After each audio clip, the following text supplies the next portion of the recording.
Ethiopia rallies to the call of a crusade spurred by the news of the fall of her holy city of Aksum. These pictures, just received from Ethiopia and the war zone, show priests and native followers of the Coptic Christian Church bearing aloft the ancient cross, typical of their faith, inflaming the warriors with the religious fervor of the crusade.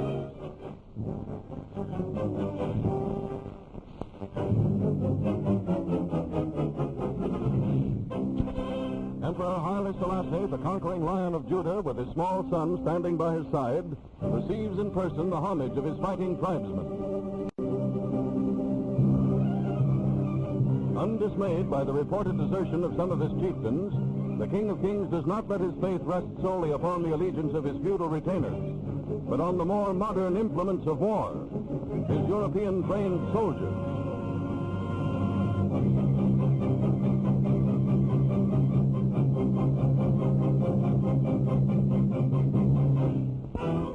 To the north, the Italian armies advancing from Eritrea bring up their heavy artillery, and the Pathé News cameraman at the front shows you the copters of Ottawa and Aksum. While the combat troops write home stories of their conquests, stories reminiscent of the days of imperial Rome, the Italian engineers build roads into Ethiopia.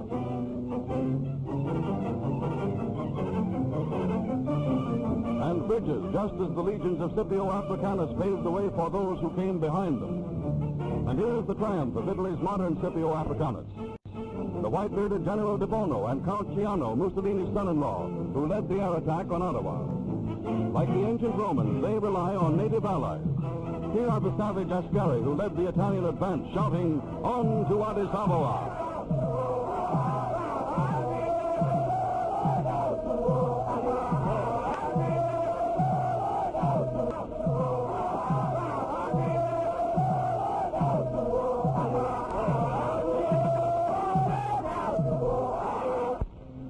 Emperor Haile Selassie waits upon his throne, a lion of Judah at bay. While in Rome, Mussolini faces a more dangerous threat, the aroused British lion. At the Suez Canal, England's warships prepare for action. In Little Malta on the Mediterranean, the British men of war lie grimly in the harbor ready to strike for king and country.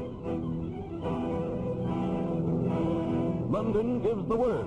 Ramsay MacDonald, broken in health by his fight for peace, voices Britain's decision, which may plunge Europe into war. About the time you had your first date, we read that strutting Mussolini had attacked far-off Ethiopia.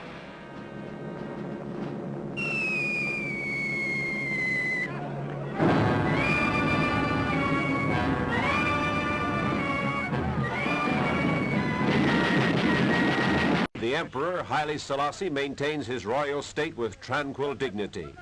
He visits an Addis Ababa automobile show as if his only worry were about buying a car. The boy beside him is a royal prince.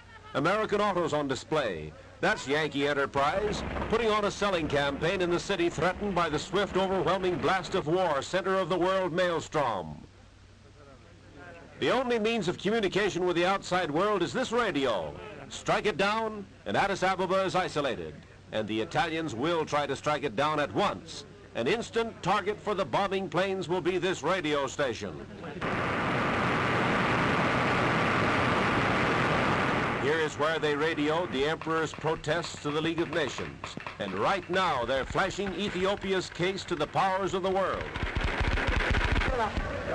They're talking about America, neutrality policy in Washington, declarations by Secretary of State Hull, American Charge d'Affaires Cornelius Van H. Engert. With him, the King of Kings discusses the American slant on the crisis. Because the rain clouds have gone, the war clouds are drifting near. Poorly armed and disorganized tribal forces could be mustered by Haile Selassie. A gallant but foredoomed struggle was in the offing. Today, a quarter of a century later, the hopes of the world for peace lie in the successor to the League, the United Nations. Faced with the problems of new nations like the Congo that offer tempting prey for communist aggression, more skillful and subtle by far than Mussolini. One of history's tragedies of the 30s is vivid in memory. Whether to be repeated on even greater scale or to be avoided is a question still in the balance.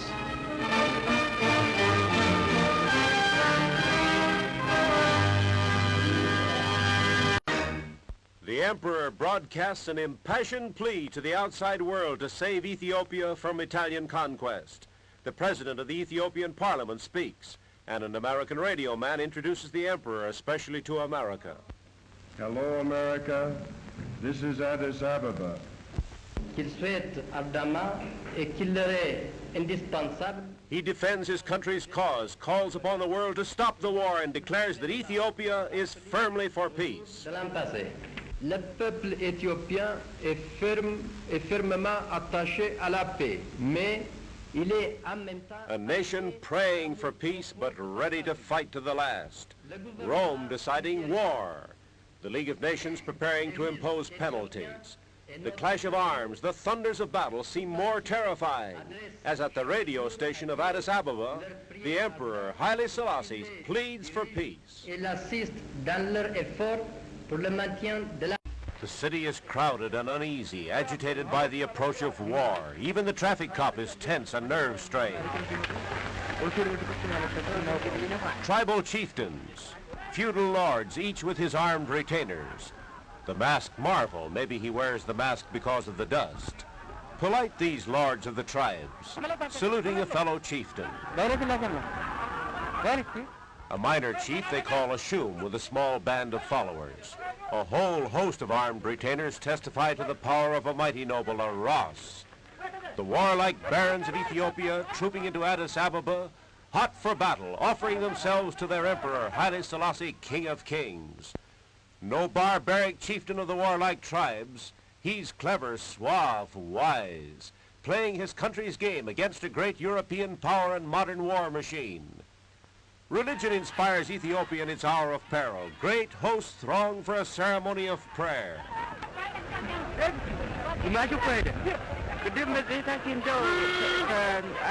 The emperor speeding to worship in his modern car, and they pray for victory in the coming battle. Streaming through the holy doorway to kiss the sacred wood according to the 1,500-year-old Coptic Christian rite.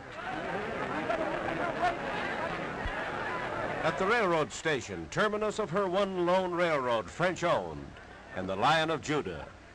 Affecting scenes, Italian families ordered to leave, and Hindu merchants and their families, too dangerous to stay.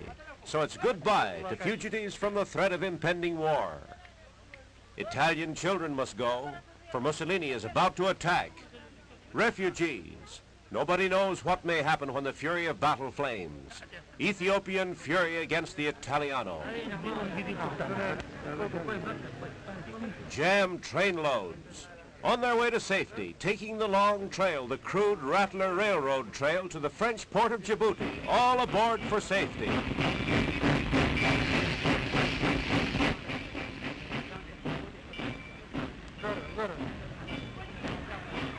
The army makes ready to meet the thunderbolt of modern war. European trained officers with the military routine of the West labor swiftly to fortify for defense.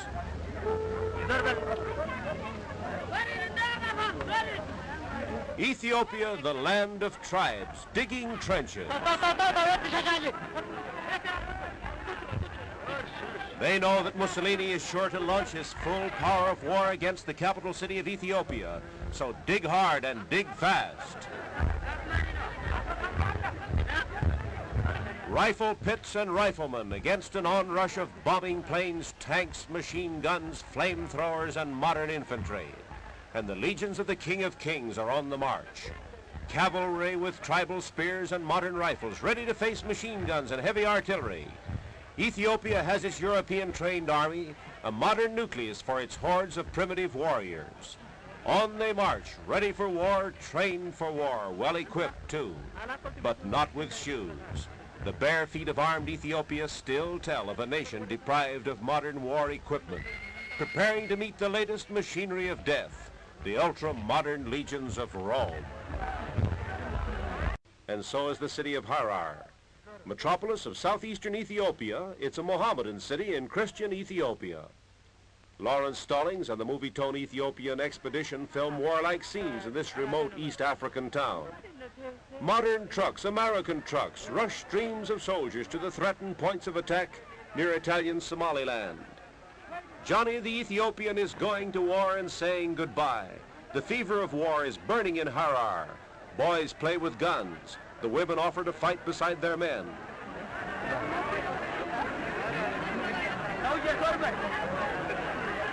We find the Chief of Staff of the Southern Armies with Mohammedan minarets in the background. And he's a Mohammedan, a Turk, Wahab Pasha, Mohammedan fighting for Christian Ethiopia.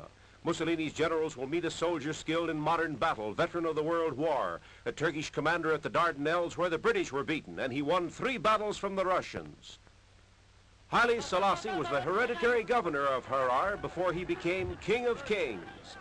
This land was conquered by the great Emperor Menelik, who beat the Italians at Adwa. He subjugated the native tribes of the Gallas and gave the province to Haile Selassie's father. The emperor orders every man to the fighting front, by motor truck and by camel. Haile Selassie, Lion of Judah, defends his home province. Ethiopia marches to war. The outbreak of battle is expected at any hour. East African fighting men saying goodbye as soldiers always do. They stream to the line of danger. Their commander, a veteran chieftain of warlike tribes, General Habote Mekele, a jovial chieftain, but he takes the post of danger. He commands the northern and eastern frontier, the border of Italian Eritrea. That's where the massed mechanized divisions of Mussolini are to hurl their first and most violent stroke. The Ethiopian Air Force ordered to the front, a handful of planes like this, to face modern air power. They're loading up with munitions and automatic rifles. The Ethiopian Air Force is not to fight sky battles with the Italian squadrons. It's only for communications and transport, to keep contact with the front lines like this.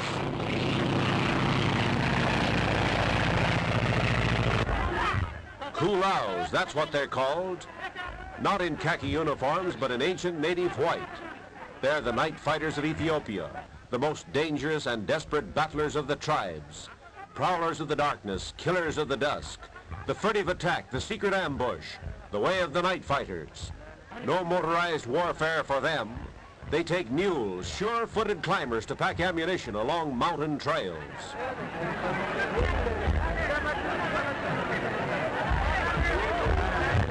The night-fighting Kulaus rush by train to the danger zone. The surest sign that Ethiopia believes the hour is at hand. Haile Selassie has been delaying national mobilization, hoping the League of Nations would enforce peace. But now the sun is bright, the sky is clear, the rainy season is over. The time has come for Mussolini's machinery of battle to drive into action.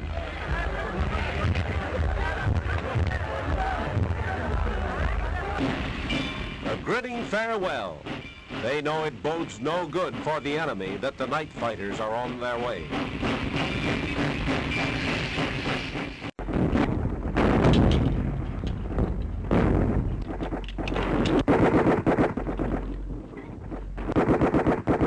Lamba.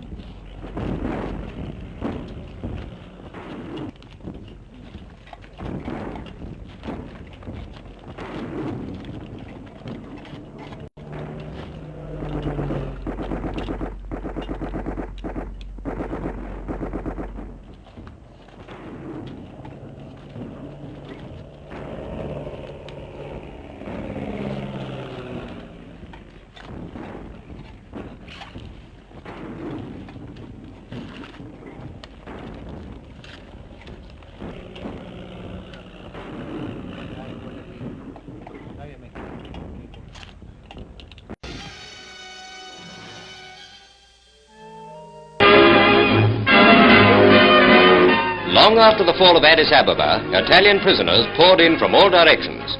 After 5 years of subjugation, Abyssinian inhabitants see their one-time overlords marched into captivity.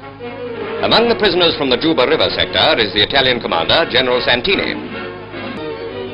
Large prison camps were quickly established in Addis Ababa so that friends and relatives may visit their menfolk. Surely a unique situation in time of war. Italian civilization ought to learn a lot from the Abyssinians.